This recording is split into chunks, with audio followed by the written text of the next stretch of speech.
আমি 10 বছর দিয়ে কি করবোটা কি? আমি 10 বছর দিয়ে আমি তো বলছি আমি এই কাজের জন্য নই। দেশে আমার দেশ পরিচালনা করা আমার দায়িত্ব না, আমার কাজ না। আমি জানি না এটা কিভাবে করতে হয়। আমি যেটা জানি সেটা করি। ইউনূস, ডক্টর মোহাম্মদ ইউনূস, আপনাকে আমাদের অনুষ্ঠানে স্বাগত জানাই। আপনাকে আরো জানিয়ে রেখি, আমাদের সাথে আমাদের প্রযোজক আরাফাত এবং আমাদের যারা জার্মান কলাকুশলী আছেন তারা সবাই আপনাকে সালাম শুভেচ্ছা জানিয়েছেন। আমরা আপনাকে খুব ধন্যবাদ জানাই আমাদেরকে সময় দেওয়ার জন্য। আমিও সালাম জানাচ্ছি সবাইকে, অসংখ্য ধন্যবাদ সবাইকে, তোমার কলা কৌশলী এবং আরাফাত এবং তোমাকে এবং শ্রোতাদের সবাইকে সালাম দিচ্ছি। Thank you so much sir. আমি সরাসরি প্রশ্নে চলে আসি যে প্রফেসর ইউনূস, আপনি সাধারণত সাক্ষাৎকার দিতে চান না। অনেকে বলে থাকেন দেশি গণমাধ্যমে কথা বলতে আপনি স্বাচ্ছন্দ্য বোধ করেন না।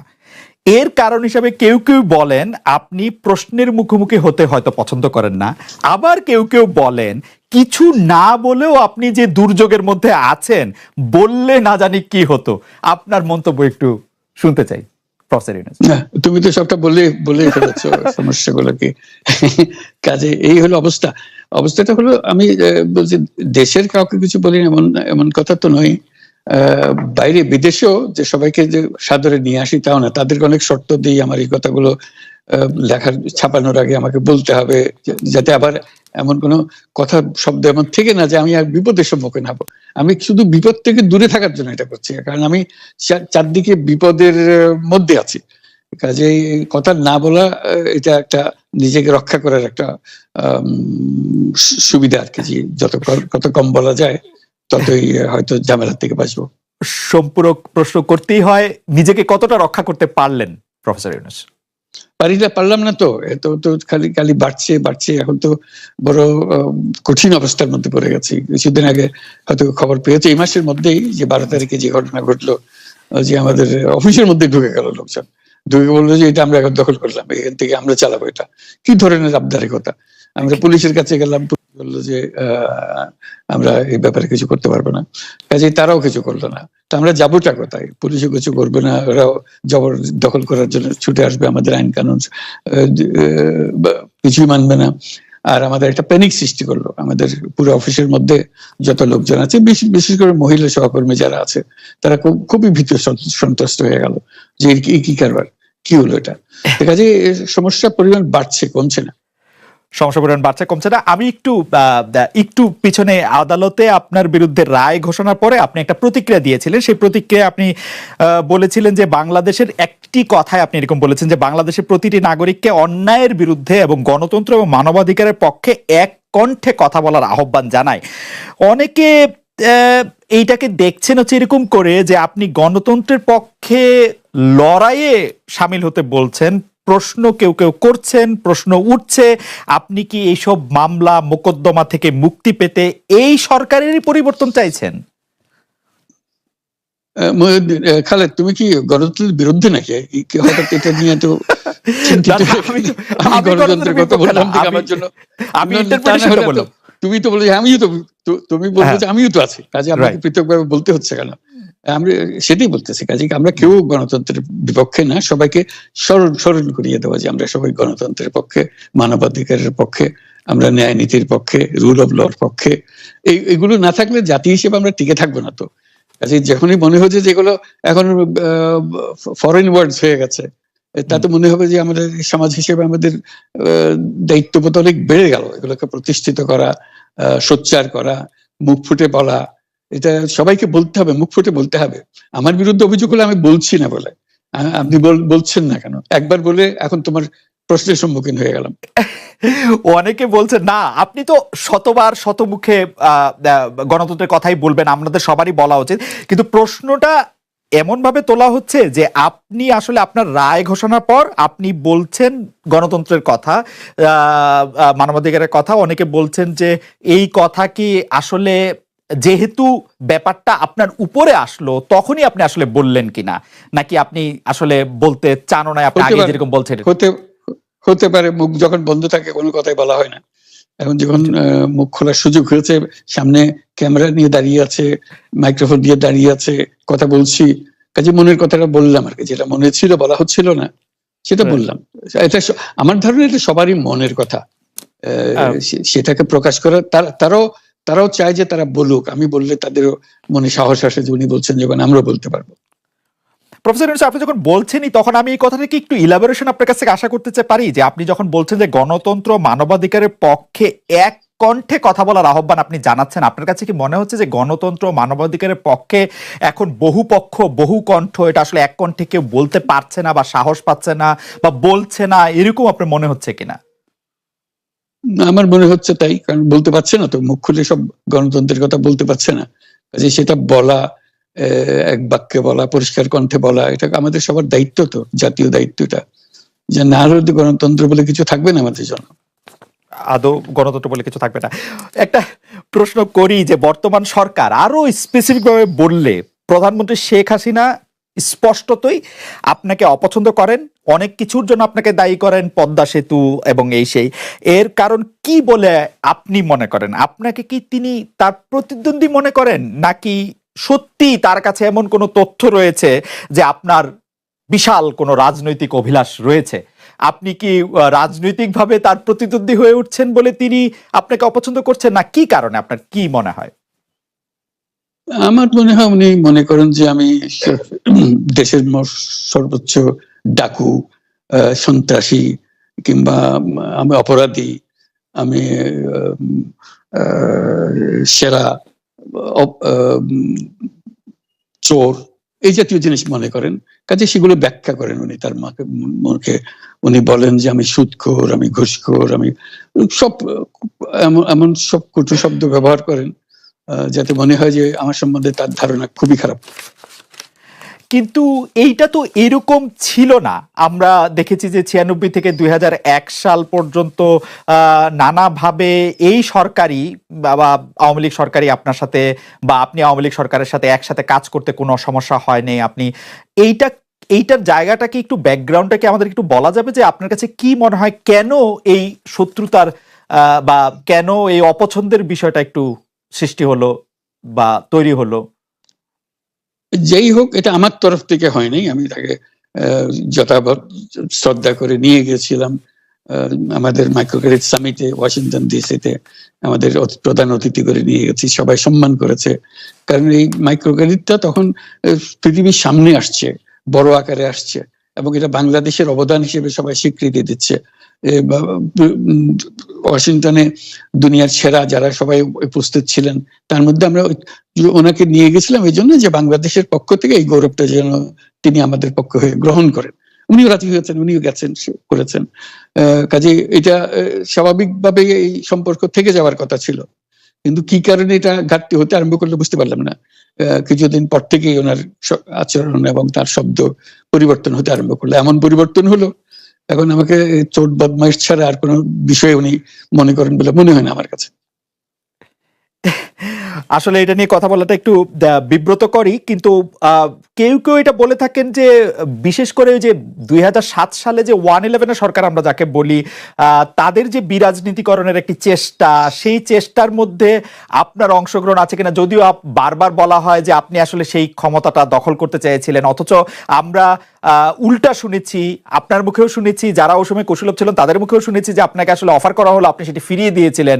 কিন্তু কেউ কেউ আবার বলে থাকেন আপনি একটা লম্বা সময়ের জন্য চেয়েছিলেন। এইটি কি একটা কোনো কারণ হতে পারে? এই ব্যাপারটি কি আমাদের দর্শকদের জন্য মানে বা ইয়েদের জন্য একটু আপনি পরিষ্কার করবেন, যে আপনি আসলে রাষ্ট্রের সর্বোচ্চ ক্ষমতায় বা রাজনীতির জায়গায়, দেশ পরিচালনায়, সেগুলিতে আপনি আসলে আসতে চেয়েছিলেন কিনা, চান কিনা, বা ওই জায়গা থেকে? যদি চাইতাম খালেদ, যদি চাইতাম, তখন যখন মিলিটারি আমার বাসায় এসে বসে রইল সারা রাত আমাকে রাজি করানোর জন্য, আমি তো লুফে নিতাম। রাজি করানোর জন্য বসে থাকতে হবে কেন? আমি যদি ক্ষমতাই চাইতাম বলে আর চলেন চলেন, কি করতে, কি কোন জামাটা পড়তে হবে দেখিয়ে দেন, এখনই যাচ্ছি।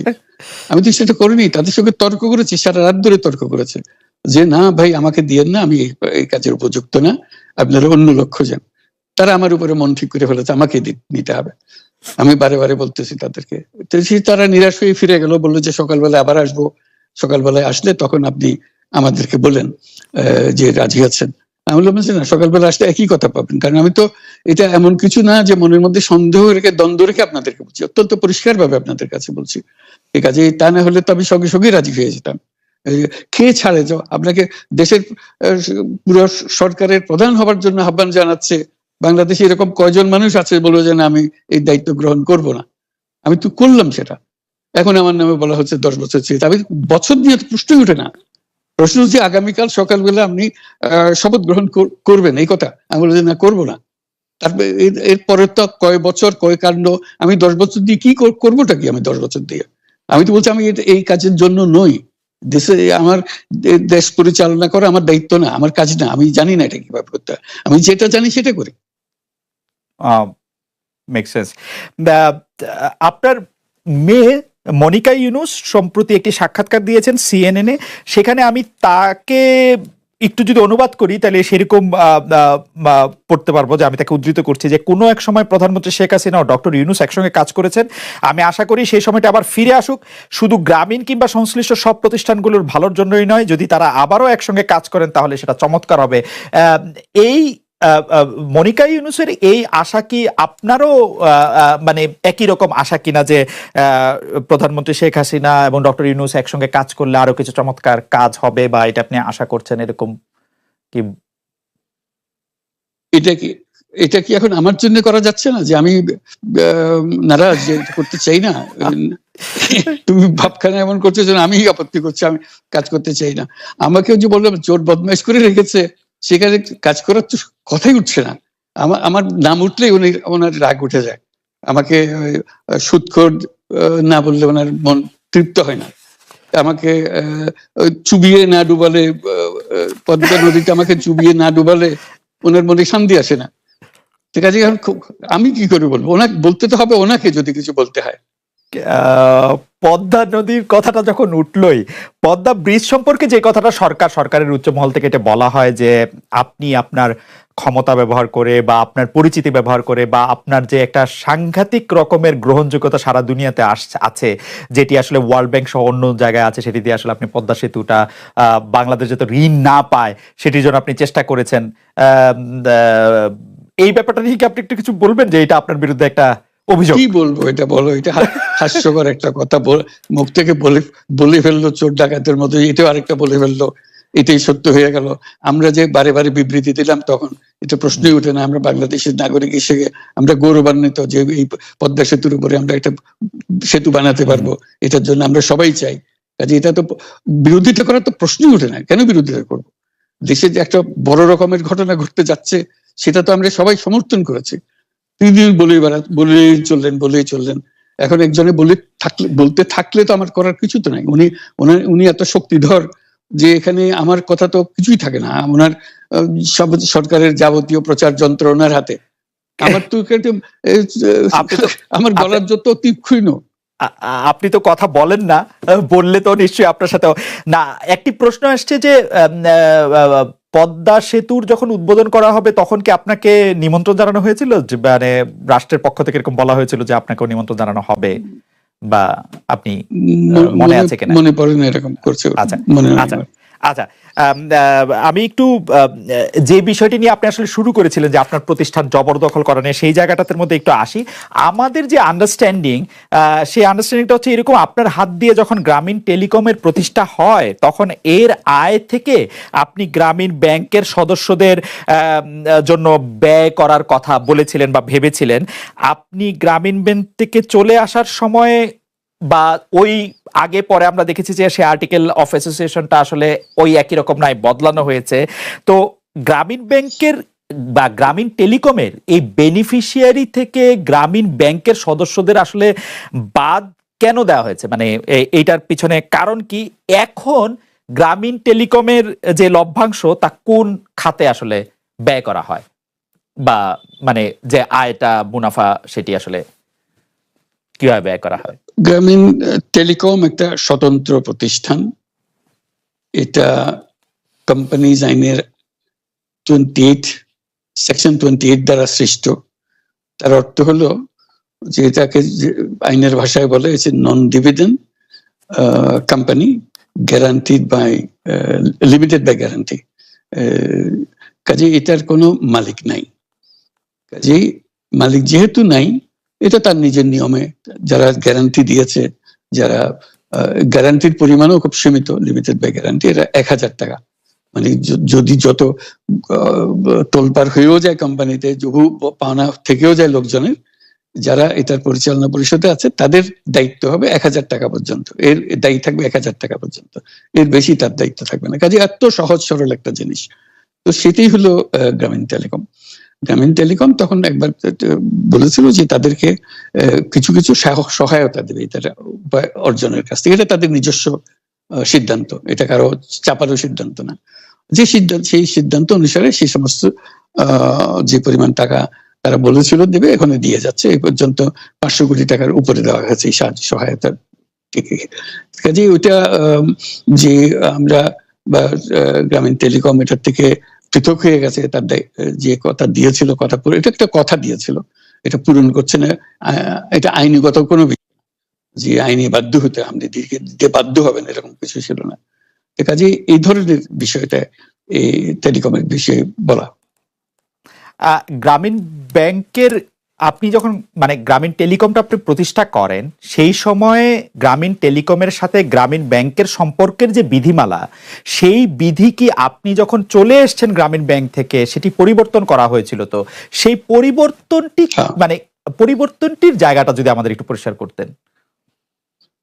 পরিবর্তন ছিল যে আগে এটা নমিনেট করতে পারতো গ্রামীণ ব্যাংক, চেয়ারম্যান পদের জন্য একজন লোক নমিনেট করতে পারতো।